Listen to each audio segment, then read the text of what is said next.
Hello बच्चों, आपका बहुत बहुत स्वागत है। तो आज की इस वीडियो में हम लोग केमिस्ट्री स्टार्ट करने वाले हैं। केमिस्ट्री पूरा एकदम एनर्जी के साथ पढ़ेंगे, बहुत ही आसान तरीके से पढ़ेंगे और इसको समझने का प्रयास करेंगे, रटने का प्रयास नहीं करेंगे और बहुत ही इजी वे में समझने का प्रयास करेंगे। क्लास 10th में केमिस्ट्री हम लोग पढ़ते हैं लेकिन समझ नहीं आता है, बहुत बड़ा इशू होता है ये वाला। लेकिन इस वीडियो में आपको एकदम आसानी तरीके से केमिस्ट्री को कैसे समझना है ये सारा चीज बताया जाएगा। और आज हम लोग क्लास 10th का चैप्टर नंबर 1 जो कि रासायनिक अभिक्रिया एवं समीकरण है उसको स्टार्ट भी करेंगे।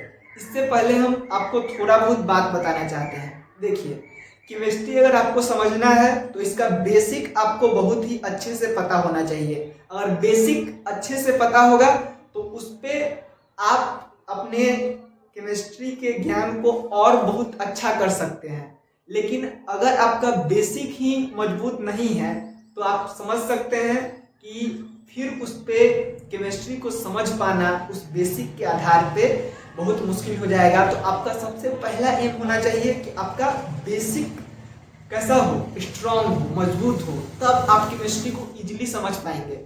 इसको एक एग्जांपल से समझते हैं। जैसे कहा जाता है कि अगर आपको घर मजबूत बनाना है तो उसका नींव मजबूत होना चाहिए, यानी कि उसका आधार मजबूत होना चाहिए, तभी उस पर बहुत ही बड़ा आप घर बना सकते हैं। अगर आपका नींव ही बहुत ही कमजोर है तो उस पर बहुत बड़ा घर नहीं बना सकते हैं, क्योंकि वो टिकेगा नहीं। तो हमको मजबूत क्या करना है, अपना नींव मजबूत करना है और उस पर अपना जितना बड़ा आप बिल्डिंग बनाना चाहिए, अब जितना ज़्यादा चीज़ सीखना चाहिए उतना ज़्यादा चीज़ सीख पाइएगा। तो चलिए इसी के साथ हम लोग स्टार्ट करते हैं। केमिस्ट्री कैसे पढ़ेंगे, अपने डेली लाइफ में जो भी चीज़ आप देखते हैं उसी के साथ एग्जाम्पल के साथ पढ़ेंगे और बहुत ही आसान तरीका से पढ़ेंगे, बहुत ही इजी वे में पढ़ेंगे। तो चलिए आज स्टार्ट करते हैं चैप्टर नंबर 1 रासायनिक अभिक्रिया एवं समीकरण।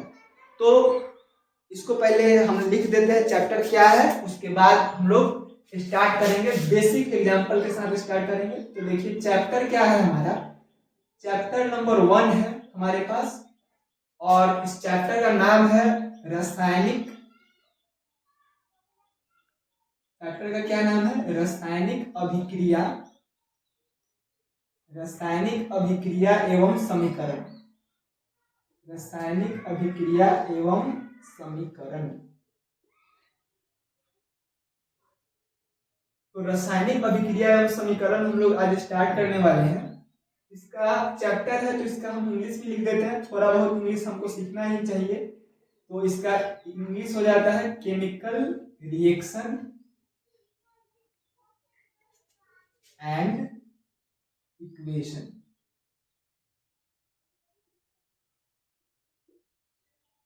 तो ये हमारा चैप्टर हो गया। तो चैप्टर का नाम क्या है, रासायनिक अभिक्रिया एवं समीकरण। तो हम लोग सबसे पहले समझते हैं कि रासायनिक अभिक्रिया क्या होता है। तो इसके लिए हम आपको एक एग्जांपल देना चाहेंगे।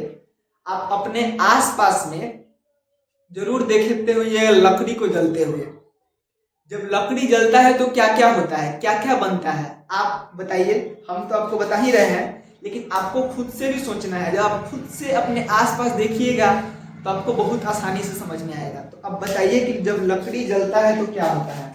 तो आप कहिएगा कि जब लकड़ी जलता है तो क्या क्या बनता है।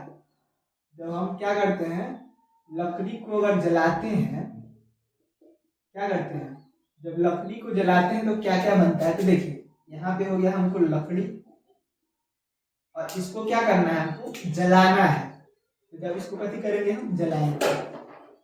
जला देने पर ये एग्जाम्पल है, बस एक आसान सा एग्जाम्पल है जिससे कि हम चीजों को आसानी से समझ पाए।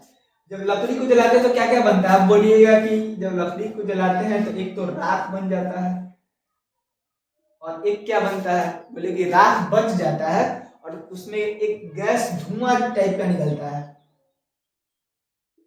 क्या निकलता है, धुआं टाइप का। तो ये भी एक क्या है, लकड़ी। पहले क्या था हमारे पास, लकड़ी जल के क्या बना, धुआं। और धुआं में भी बहुत सारा गैस होता है जिसमें मेनली, तो देखिए हमारे पास पहले क्या था, लकड़ी। पहले क्या था, लकड़ी। लकड़ी से क्या बन गया, राख, और क्या बन गया, धुआं। तो एक तरह का चेंज हो गया, परिवर्तन हो गया। यानी कि लकड़ी को जब हम जलाएंगे तो क्या बन जाएगा, राख और धुआं।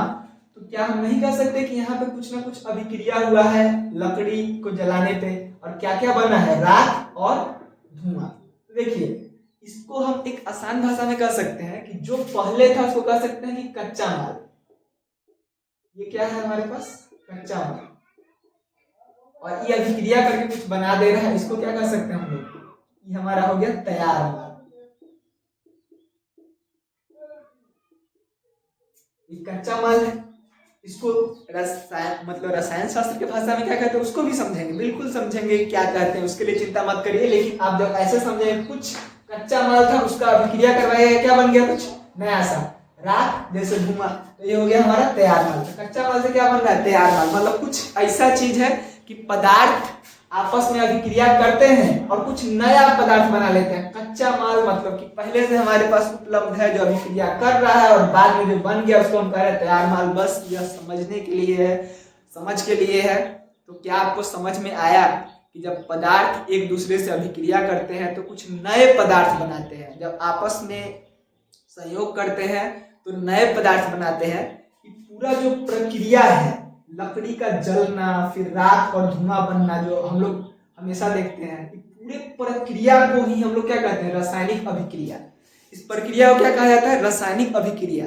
साइंस के भाषा में जलना को दहन कहा जाता है। दहन जैसे कहेंगे हम लोग कोयला का दहन, लकड़ी का दहन, तो ये सब क्या हो जाएगा, रासायनिक अभिक्रिया है। आप समझने पे फोकस करिएगा, लिखवाएंगे हम सारा चीज, लेकिन मेन फोकस जो हमारा होना चाहिए क्या चीज पे, समझने पे, अपने आसपास के एग्जाम्पल को देखने पे, उस पर दिमाग लगाने पे। जब अपने आसपास में आप चीजों को देख के उससे रिलेट करते हैं तो चीजें आपको बहुत ही आसानी से याद हो जाता है। बात समझ रहे हो? तो चलिए दूसरा एग्जाम्पल एक और आपसे पूछेंगे, आप कहिए कि वाह ये वाला भी एग्जाम्पल तो हम लोग देखे हुए हैं। ये सब नोट नहीं करना है, बस समझा रहे हैं, जहां से लिखवाना होगा हम अपने ही बोलेंगे कि आप जरूर लिख लीजिए इसको, तो आप नोट करिएगा। फिलहाल आपको बस समझना है। आइए दूसरा एग्जाम्पल हम लोग देखते हैं। जैसे दूध होता है हमारे पास, और दूध से इसमें कुछ बैक्टीरिया इससे दूध से रिएक्शन करता है और हमारे पास क्या बन जाता है, क्या बन जाता है, दही। और यहाँ पे कुछ बैक्टीरिया लेते हैं। बैक्टीरिया मतलब कि ये हानिकारक बैक्टीरिया नहीं है, ये लैक्टोबैक्टीरिया इसको कहते हैं। बस एग्जाम्पल है, फिर इस सब चीज को याद नहीं करना है, लेकिन जब आप अपने पास देखिएगा तो अच्छा लगेगा इस सब चीज को देख के। जैसे दूध है हमारे पास, तो दूध हो गया हमारे पास कच्चा माल। इसका नाम हम बताएंगे जरूर कि रसायन शास्त्र में क्या कहा जाता है। और इससे कुछ बैक्टीरिया सब आया, इस पे अभिक्रिया किया, आपस में दोनों बना दिया दही। तो ये हमारा कच्चा माल, ये हमारा तैयार माल, यानी कि कुछ ना कुछ आपस में अभिक्रिया किया है, एक दूसरे से मिला है और एक नया पदार्थ बनाया है। ये पूरा प्रक्रिया को हम लोग क्या कहते हैं, रासायनिक अभिक्रिया। बात समझ में आ रहा है, बात समझ में आ रहा है कि नहीं, बोलिए, बिल्कुल आ रहा है ना। तो चलिए एक और एग्जाम्पल देखते हैं। जैसे देखिए हम लोग भोजन खाते हैं, हमारे पास क्या हो गया, भोजन, और भोजन से हमको क्या मिलता है, पोषक तत्व, जिससे हम अपना काम कर सकते हैं। तो भोजन से पोषक तत्व ग्रहण करते हैं, क्या मिलता है हमको, पोषक तत्व। पोषक तत्व पूरा प्रक्रिया क्या कहा जाता है, भोजन का पाचन, क्या कहते हैं, भोजन का पाचन। तो यहाँ पे हमारे पास क्या था, भोजन, इस पे कुछ एंजाइम, हमारे शरीर में कुछ एंजाइम होता है, तो भोजन को से अभिक्रिया करके उससे पोषक तत्वों में, छोटे पोषक तत्व में कन्वर्ट कर देता है, जिसका हमारा शरीर अवशोषित करके हम कोई भी काम कर पाते हैं। यानी कि ये जो भोजन का पाचन हो रहा है, पहले क्या था, भोजन का बड़ा बड़ा टुकड़ा, उसको तोड़ के हम छोटे छोटे अणु में यानी कि पोषक तत्वों में कन्वर्ट किए और उसको क्या कर लिए, हम लोग कंज्यूम कर लिए। तो ये पूरा प्रक्रिया क्या कहलाता है, भोजन का पाचन। क्या कहलाता है, भोजन का पाचन। तो ये भी एक क्या है, रासायनिक अभिक्रिया है। उसी तरह एक और एग्जाम्पल आपके पास रखते हैं, और वो एग्जाम्पल किसका है, लोहे पर जंग लगना। देखिए जैसे यहाँ पर हमारे पास लगता है लोहा, और लोहा पे क्या होगा, लोहा पर अगर जब जंग लगता है, जंग लगना, इसको संक्षारण भी कहते हैं। तो लोहे पर जब जंग लगता है तो इसका कलर चेंज हो जाता है सबसे पहले भूरे कलर का, और वो खराब भी हो जाता है। तो यहाँ पे क्या कर सकते हैं, जंग कह सकते हैं उसको साधारण भाषा में, जो कि देखिए लोहा नॉर्मली सिंपल जब नया लोहा रहता है उसको जब पानी में छोड़ देंगे बाहर, पानी में खुली हवा में, तो उस पर जंग लग जाएगा ऊपर से। यानी कि लोहा जो साफ सुथरा लोहा था वो पानी और ऑक्सीजन से अभिक्रिया करके एक पदार्थ बनाता है भूरे कलर का, जिसको हम लोग क्या कहते हैं, देख अब ये बात बताने वाला तो है नहीं, सबको ही देखा होगा है। तो ये जंग ये भी क्या है, एक रासायनिक अभिक्रिया है। कहने का मेरा मतलब यह है कि रासायनिक अभिक्रिया में कोई पदार्थ पहले होता है जिसको हम लोग कच्चा माल, वह किसी दूसरे पदार्थ से अभिक्रिया करके क्या बना लेगा, आपका कोई नया पदार्थ बना लेगा। इसी पूरा प्रक्रिया को हम लोग क्या कहते हैं, रासायनिक अभिक्रिया। समझ में आया बात? तो इसमें दो चीज इंपॉर्टेंट है। पहला तो एक कोई पदार्थ होना चाहिए, फिर वो पदार्थ दूसरे पदार्थ से अभिक्रिया करके कोई नया पदार्थ बनाना चाहिए। तो एक हो गया कच्चा माल, दूसरा हो गया तैयार माल। इसको हम लोग कहते हैं क्या, अभिकारक। जो पहले से होता है उसको कहा जाता है अभिकारक, और जो बाद में बनता है उसको कहते हैं हम लोग प्रतिफल या उत्पाद। तो पहले से जो रहेगा उसको अभिकारक कहेंगे, जो अभिक्रिया में भाग लेता है, यानी कि जिससे अभिक्रिया स्टार्ट हो रहा है उसको कहते हैं अभिकारक, और जो अभिक्रिया के फलस्वरूप प्राप्त होता है चाहे बनता है उसको कहते हैं प्रतिफल या उत्पाद। समझ में आया?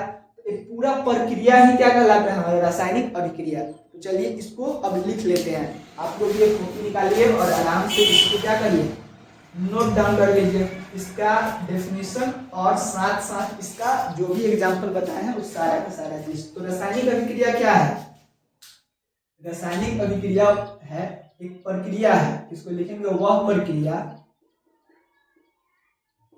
प्रक्रिया जिसमें कोई पदार्थ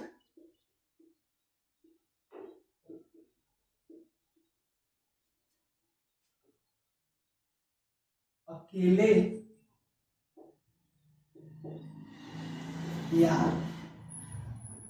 किसी अन्य पदार्थ के साथ संयोग करके मतलब होता है मिल के भी लिख सकते हैं, संयोग करके भी लिख सकते हैं, अकेले भी बना सकता है।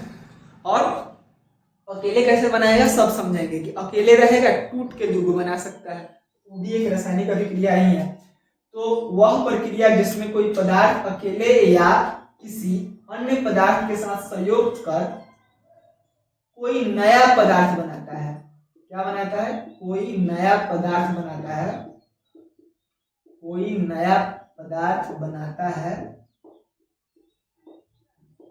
उसे रासायनिक अभिक्रिया कहते हैं। उसे क्या कहते हैं, रासायनिक अभिक्रिया। आपसे एग्जाम में पूछ सकता है कि रासायनिक अभिक्रिया से आप क्या समझते हैं, कुछ एग्जाम्पल देते। उसे क्या कहते हैं, रासायनिक अभिक्रिया कहते हैं। इसे ही हम लोग क्या कहते हैं, रासायनिक अभिक्रिया। इसका एग्जाम्पल यहाँ पे एग्जाम्पल आप लोग नीचे लिखिएगा, हम यहाँ पे लिख देते हैं जैसे में हम लोग क्या लिख सकते हैं, जैसे लिख सकते हैं हम लोग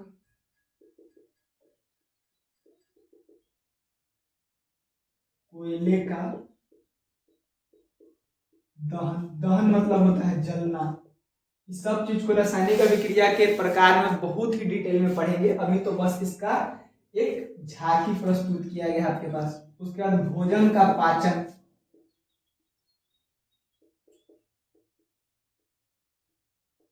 उसके बाद प्रकाश संश्लेषण की विधि द्वारा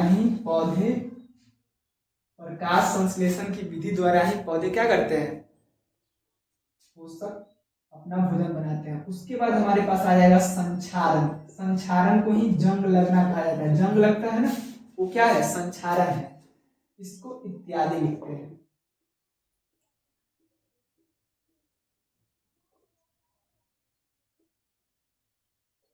अब देखिए इतना नोट कर लीजिएगा, इतना नोट कर लेना है। उम्मीद है कि आपको इतना तक समझ में आ रहा होगा, समझ आ रहा है ना बिल्कुल अच्छे से। तो आगे चलिए, अब आगे बढ़ते हैं। तो इसको मिटा देते हैं, फिर आगे बढ़ते हैं हम लोग। इसके बाद हम लोग पढ़ेंगे, देखिए बहुत ही आराम से पढ़ेंगे, बेसिक चीज आपको क्लियर रहेगा तो आपको कोई कभी भी दिक्कत नहीं आने वाला है, हमेशा आप चीज आसानी से समझ पाइएगा। अब देखिए, अब क्या है हमारे पास, अब हमारे पास यहाँ पे एक तीर बना लेते हैं हम लोग। पहले जो हमारे पास शुरुआत में रहता है, जिसको हम लोग कह रहे हैं कि कच्चा माल है, अभी अभी तो इसका अभिक्रिया स्टार्ट हुआ है, तो जो अभिक्रिया में भाग लेता है उसको हम लोग अभिकारक, या इसको क्या कह सकते हैं हम लोग प्रतिकारक, दोनों कहा जाता है। या तो हम क्या कह सकते हैं इसको अभिकारक, या क्या कह सकते हैं प्रतिकारक। यानी कि जो पदार्थ अभिक्रिया में भाग लेता है, जो शुरुआत में होता है, उसको क्या कहते हैं हम लोग अभिकारक या प्रतिकारक। जैसे लकड़ी, लकड़ी शुरुआत में था, तो इसका एग्जाम्पल आप क्या लिख सकते हैं, जैसे एक एग्जाम्पल के तौर पर बता रहा है, जैसे यहाँ पे लकड़ी समझ सकते हैं, लकड़ी। और जब अभिक्रिया क्या होगा, लकड़ी को जब जला देंगे तो पूरा अभिक्रिया हो गया, और इसके फल स्वरूप क्या बनेगा आप बताइए। अभी बताए थे तो आपको बताना पड़ेगा, कमेंट में बताइएगा। सामने तो आप है नहीं, लेकिन फिर भी आप कमेंट में बता सकते हैं। इसी को कहते हैं उत्पाद, या क्या कह सकते हैं हम लोग प्रतिफल। क्या कह सकते हैं प्रतिफल, उत्पाद या प्रतिफल। तो इस एग्जांपल से अगर आप देखिएगा, तो लकड़ी को जब आप जलाते हैं क्या करते हैं, इसको दहन करते हैं। दहन अच्छा थोड़ा सा टर्म है, आपको पढ़ना भी पड़ेगा, दहन अभिक्रिया। तो लकड़ी का जब दहन किया जाता है तो क्या बनता है, धुआं, और प्लस क्या बन जाएगा आपको। तो ये प्रक्रिया क्या कहलाएगा, एक तरह से उत्पाद हो गया। लकड़ी का दहन, लकड़ी क्या हो गया अभिक्रिया, या अभिक्रिया में भाग लेने वाला पदार्थ, उसको क्या कहते हैं हम लोग अभिकारक, या क्या कहते हैं प्रतिकारक। और जो पदार्थ अभिक्रिया के फलस्वरूप बनता है, अभिक्रिया हो गया, दहन एक अभिक्रिया है, अभिक्रिया हो गया खत्म, तो अब क्या बचा, तो धुआं और क्या बच गया, राख बना यही। इसको हम लोग क्या कहेंगे, उत्पाद कहेंगे। तो अभिकारक से क्या बनता है, उत्पाद। तो पूछेगा कोई भी कि अभिक्रिया शुरुआत किससे होता है, अभिकारक से, खत्म किस पे हो जाता है, उत्पाद पे। शुरुआत किससे होता है, अभिकारक से, खत्म किस पे हो जाता है, उत्पाद से। तो शुरुआत होता है अभिकारक से, खत्म हो जाता है किससे, उत्पाद से। बात समझ में आया। तो चलिए अभिकारक और प्रतिकारक का दोनों का डेफिनेशन भी लिख लेते हैं हम, उसके बाद पढ़ेंगे रासायनिक अभिक्रिया की विशेषताएं। सब चीज आपको पढ़ाया जाएगा एकदम आसानी से। पहले इसको लिख लीजिए, क्लास में ही सब चीज याद करके जाना है, सब चीज, हर एक चीज। अभिकारक का डेफिनेशन तो अभी बताए हैं, अभिक्रिया में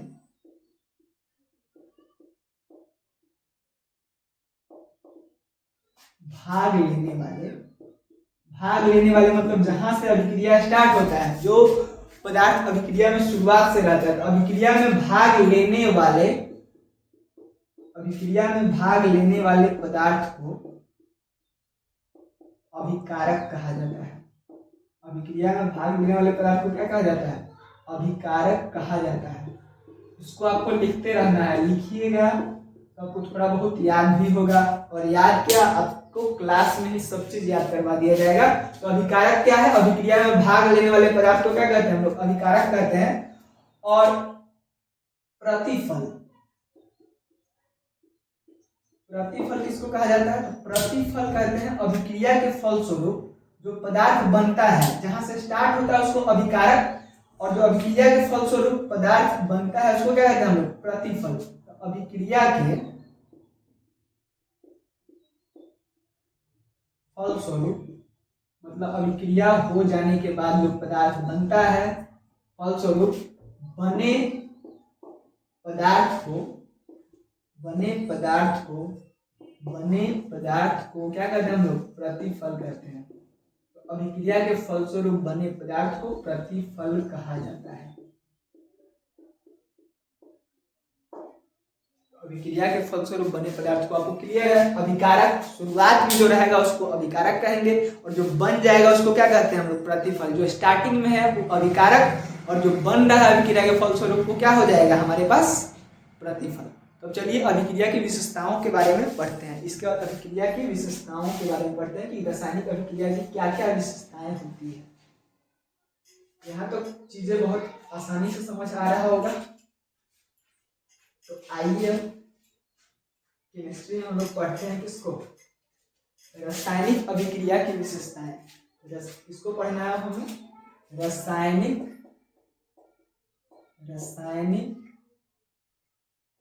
अभिक्रिया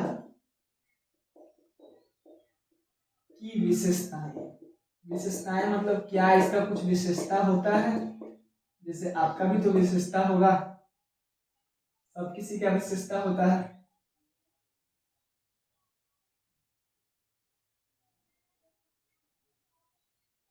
इसका भी कुछ गुण होता है क्या? तो चलिए देख लेते हैं कि रासायनिक अभिक्रिया क्या क्या विशेषताएं होता है। सबसे पहला जो बात है कि रासायनिक अभिक्रिया के फलस्वरूप एक नया पदार्थ बनता है। उस नए पदार्थ को हम लोग क्या कहते हैं? अभी बताया है, क्या कहते हैं? प्रतिफल कहते हैं। तो इसमें सबसे पहले लिख सकते हैं क्या कि नए पदार्थ का निर्माण। नए पदार्थ का निर्माण यानी कि रासायनिक अभिक्रिया के फलस्वरूप नए पदार्थ का निर्माण होता है। नए पदार्थ का निर्माण जैसे लकड़ी से क्या बना था? अभी धुआं। लकड़ी से क्या बना था? धुआं। भोजन से क्या मिला था? पोषक तत्व। कुछ अभिक्रिया हुआ, उसके बाद हमें पोषक तत्व मिल गया। यानी कि रासायनिक अभिक्रिया के फलस्वरूप क्या होता है? नए पदार्थ का निर्माण होता है। जैसे लोहा था, लोहा रहेगा वहीं पे, कुछ दिन बाद देखिएगा लोहा लोहा तो बहुत पतला हो गया है, तो क्या हो जाता है? लोहा हो गया अभिकारक, उसके फलस्वरूप उसकी जगह पर लोहा ही में जंग लग के क्या बन गया? लोहित जंग बन जाता है। जो लोहा रहता है वो अभिक्रिया कर लेता है जल से और किससे? ऑक्सीजन से, और वो बना लेता है जंग। यानी कि लोहा था पहले, बाद में कथी बन गया? जंग। यानी कि नया पदार्थ क्या बना है यहाँ पे? जंग। जो जंग लगता है उसी को जंग कहते हैं। नए पदार्थ का निर्माण ये समझ आ गया होगा। और दूसरा जिसे देखते हैं, रंग में परिवर्तन।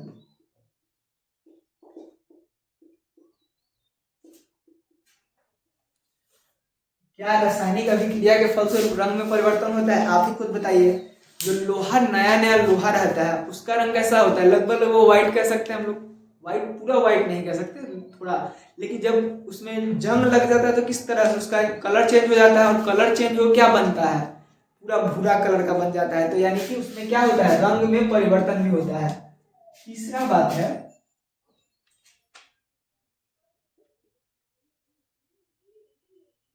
ताप में परिवर्तन।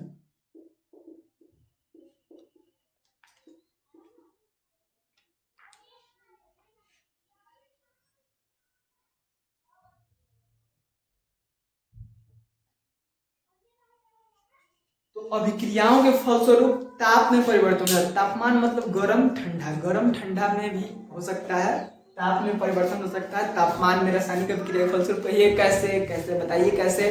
हमको तो समझ में नहीं आया कि ताप में परिवर्तन कैसे हो जाएगा। तो देखिए, जैसे अब लकड़ी है, पहले उसको गर्म कर रहे हैं तो पूरा गर्म हो गया, यानी कि पहले गर्म, बाद में जब उसमें से राख जो बचता है वैसा रहता है। कैसा रहता है बताइए? हमसे पूछ रहे हैं, आप बताइए, आपसे पूछ रहे हैं, आपको बताना है। तो पहले लकड़ी पूरा गर्म कर दिए, यानी कि उसका टेम्परेचर ज्यादा था, बाद में कथी हो गया? राख का टेम्परेचर कम। यानी कि पहले तापमान ज्यादा था, बाद में क्या हो गया? कम। यानी कि तापमान सेम रहा कि चेंज हो गया? चेंज हो गया। यानी कि ताप में परिवर्तन भी होता है। दूसरा एग्जाम्पल आपको बताते हैं, जैसे कि पुचारा किया जाता है, यानी कि घर का को जब रंगा जाता है तो उसमें हम लोग चूना पत्थर लाते हैं और उसको पानी में रख देते हैं। तो चूना पत्थर अगर ऐसे देखिएगा तो एकदम ठंडा रहेगा, जब उसको पानी में रख दीजिएगा तो पूरा एकदम गर्म हो जाता है। उसमें इतना सारा हीट निकलता है, इतना सारा तापमान उष्मा निकलता है, तो उसमें पूरा एकदम गर्म हो जाएगा। यानी कि रासायनिक अभिक्रिया के फलस्वरूप क्या होता है? ताप में परिवर्तन हो सकता है। ताप में परिवर्तन का मतलब हुआ तापमान बढ़ भी सकता है, तापमान घट भी सकता है। मतलब कि अभिक्रिया के फलस्वरूप तापमान, उष्मा बाहर भी आ सकता है, उसमें उष्मा खत्म भी हो सकता है। बाहर भी आ सकता है, खत्म भी हो सकता है। उसको उष्मा छेपी और उष्मा शोषी अभिक्रिया कहते हैं, लेकिन वो अभी नहीं पढ़ रहे हैं, उसको बाद में इसी चैप्टर में पढ़ेंगे। तो तापमान में परिवर्तन हो सकता है, ये बात समझ में आया। उसके बाद अभिक्रिया के फलस्वरूप गैस का उत्सर्जन भी हो सकता है। क्या हो सकता है? गैस का उत्सर्जन।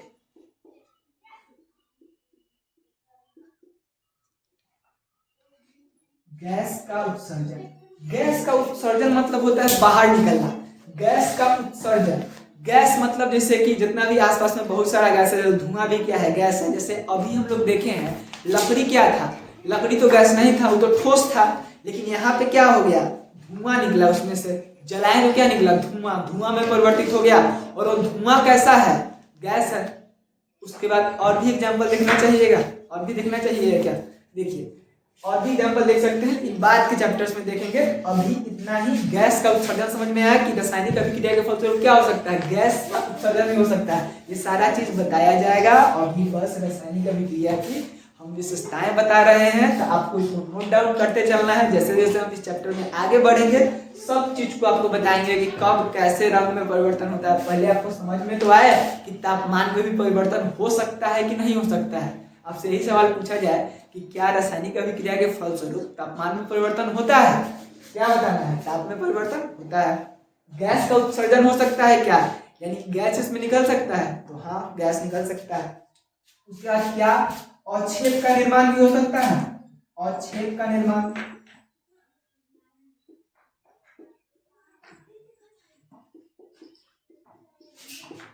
हाँ बहुत सारे अभिक्रिया के फलस्वरूप क्या होता है, अवक्षेप का निर्माण भी होता है। तो अवक्षेप का, अवक्षेप किसको कहते हैं, कोई भी चीज जो बर्तन के पेंदी में नीचे जमा हो जाता है उसको क्या कहते हैं, अवक्षेप। जैसे मानिए पानी, आप एक गिलास में पानी लीजिए, उसमें बालू रख दीजिए, बताइए बालू कहाँ जाएगा, बालू सारा कहाँ बैठ जाएगा, नीचे। उसी को क्या कहेंगे, अवक्षेप हो गया, पेंदी में जाके जमा हो जाता है, उसी को क्या कहते हैं हम लोग, अवक्षेप। और सबसे जो अंतिम है इसमें वो है अवस्था में परिवर्तन, अवस्था में परिवर्तन।